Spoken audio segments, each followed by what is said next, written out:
무리해봐야 잘 되지 않는다. 발 뒤꿈치를 들고 서 있으면 오래 서 있을 수 없고, 가랑이를 벌려 큰 걸음으로 가려고 하면 제대로 걸을 수 없다. 억지로 크게 보이려 할수록, 억지로 빨리 가려 할수록 오히려 무너진다는 뜻이다. 2500년 전에 이 문장이 트레이딩에서 무서울 정도로 정확하게 들어맞는다. 무리함은 어디서 시작되는가? 손실을 인정하지 못하는 순간부터다. 포지션이 마이너스로 돌아섰을 때 두 가지 선택지 앞에 선다. 계획대로 손절하거나 아니면 만회하려 애쓰거나. 만회하려는 마음이 드는 순간 이미 무리가 시작된 것이다. 물을 타고 손절을 미루고 자동 매도를 취소한다.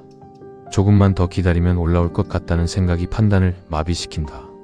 노자가 말한 잘하려고 애쓰는 자는 실패한다는 것은 정확히 이 순간을 가리킨다. 왜 애쓸수록 망가지는가?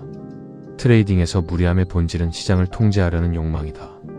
시장은 내가 원하는 대로 움직이지 않는다. 그런데 포지션을 들고 있는 순간 그 사실을 잊는다. 내가 맞고 시장이 틀렸다고 생각하기 시작한다. 손절은 패배처럼 느껴지고 버티는 것이 의지처럼 느껴진다. 그런데 실제로는 정반대다.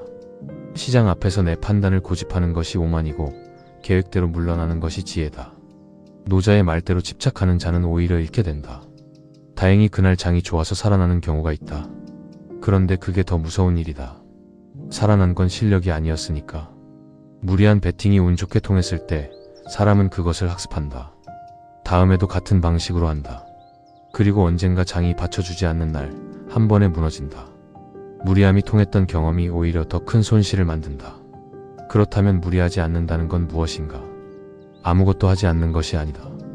매수 전에 모든 결정을 미리 내리는 것이다. 진입 가격, 손절 조건, 청산 시간.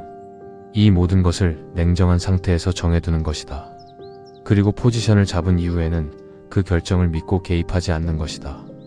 이것이 노자가 말하는 무위의 트레이딩이다. 아무것도 하지 않는 게 아니라 필요 이상으로 하지 않는 것. 계획 밖의 행동을 하지 않는 것. 애를 쓰지 않은 매매와 애를 쓴 매매의 차이는 결과에서 드러난다. 계획대로 진입하고 시스템이 작동하도록 둔 매매는 대부분 계획대로 끝난다. 화면을 들여다보고 취소를 누르고 물을 탄 매매는 대부분 계획 밖으로 흘러간다. 무리함과 평온함의 차이는 단 하나다. 계획 밖의 행동을 했는가, 하지 않았는가. 트레이딩에서 가장 어려운 것 중 하나는 아무것도 하지 않는 것이다. 포지션이 마이너스일 때 화면을 보지 않는 것. 손실이 커질 때 손을 대지 않는 것. 만회하고 싶은 마음이 올라올 때 그냥 두는 것. 그것이 의지가 아니라 구조로 해결되어야 하는 이유다. 의지는 감정 앞에서 무너진다. 하지만 구조는 감정이 개입할 틈을 애초에 막는다. 매수 후 HTS를 닫는 것. 자동 청산을 설정해두는 것. 특정 시간에만 확인하는 것. 이 모든 것이 무리하지 않기 위한 설계다. 노자의 가르침은 2500년 전의 이야기가 아니다. 오늘도 어딘가에서 누군가가 손절 대신 물을 타고 있다. 계획 대신 감정으로 버티고 있다.